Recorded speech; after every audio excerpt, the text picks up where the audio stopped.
Al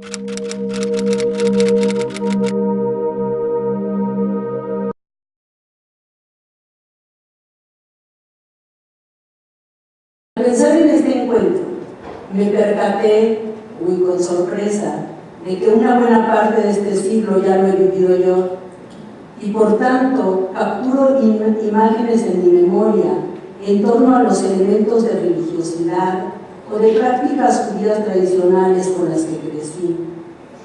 Los paseos sabáticos en el Parque México, donde la gente que vivía en la calle de Ámsterdam caminaba invariablemente hacia Sonora, y la que vivía en Sonora caminaba hacia Ámsterdam, y todos de pronto convergían en el corazón del parque, ataviados con sus mejores ropas, y conversaban largo tiempo.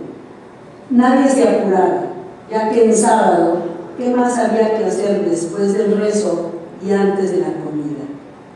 Por ahí pasaba invariablemente un hombre que se distinguía por vestir todos los sábados de frac y sombrero de copa.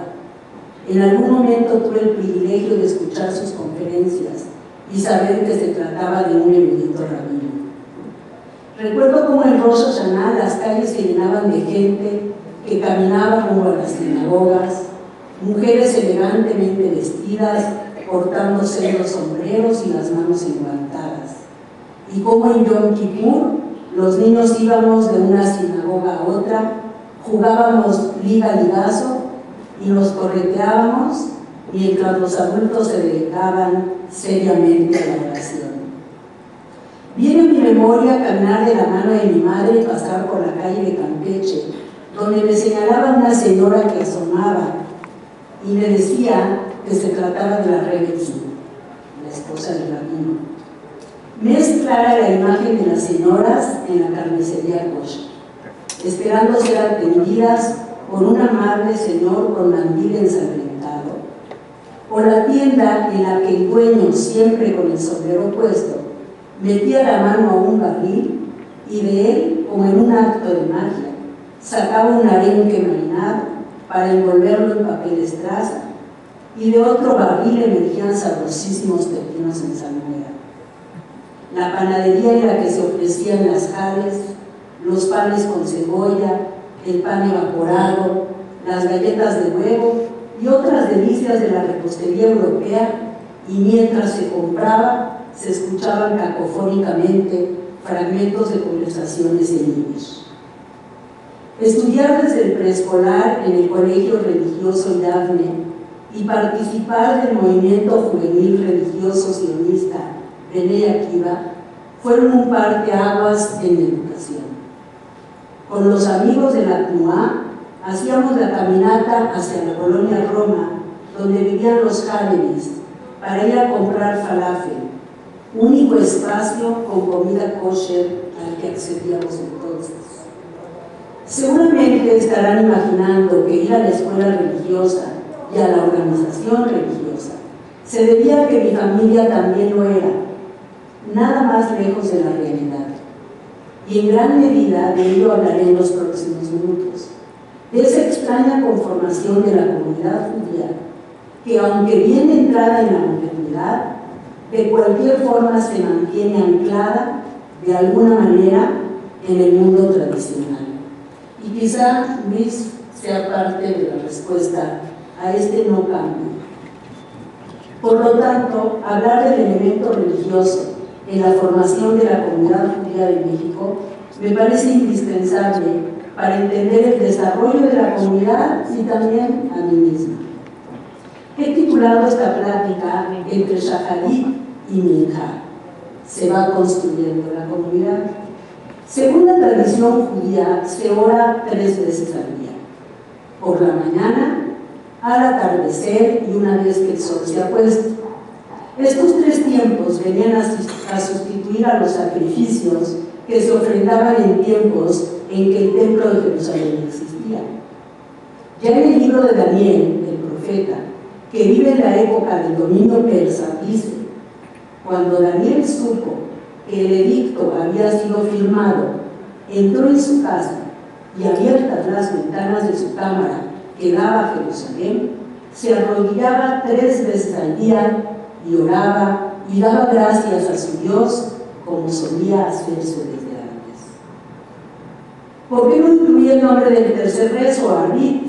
Es evidente, ya que por razones prácticas muy judías, los judíos se reúnen en comunidades de 10 varones y lo hacen 2 veces al día. Por la mañana, cuando se le dedica un buen tiempo a la oración, ya que es cuando se colocan las filacterias, y 2 veces por semana incluso leen un trozo de la porción semanal de la Torá, y por la tarde, cuando dicen la oración vespertina, y mientras ello sucede, el sol va cayendo, así que ya pueden pronunciar la tercera plegaria, Arbit, y volver entonces a sus labores o bien a sus hogares. También quiero expresar a través del título que la comunidad no se construye en el vacío, sino que su sustento y uno de sus elementos aglutinadores va a ser la vida religiosa, y en especial la sinagoga, el lugar donde expresan sus sentires, y va a ser esta también la razón de sus divisiones en gran medida. Cabe señalar, siguiendo la metáfora, que mientras pasa el tiempo entre Shacharit y Minjá, que son el símbolo del mundo tradicional, el resto del día se vive en el mundo moderno. Al hablar de la sinagoga y de todo lo que ella se desprende, quisiera explicar brevemente cómo ha sido este a través del tiempo. Su nombre en hebreo, Bet Knesset, es decir, lugar o casa de reunión.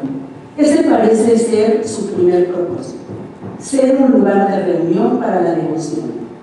El profeta Jeremías le llama Beit Ha'am, lugar o casa del pueblo.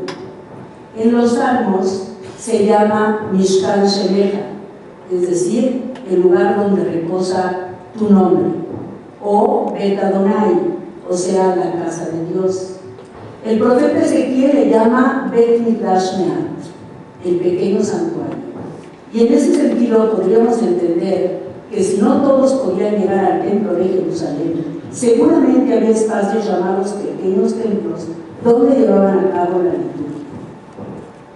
En épocas talmúdicas ya se le conoce como Beit Midrash, casa de estudios.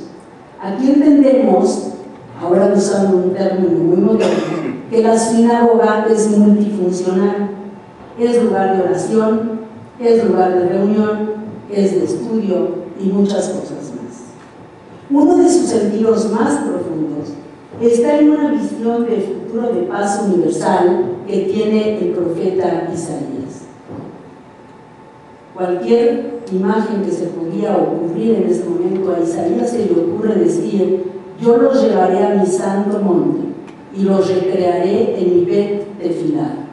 Sus sacrificios y sus holocaustos los aceptaré con agrado, porque mi casa será llamada casa de oración para todos los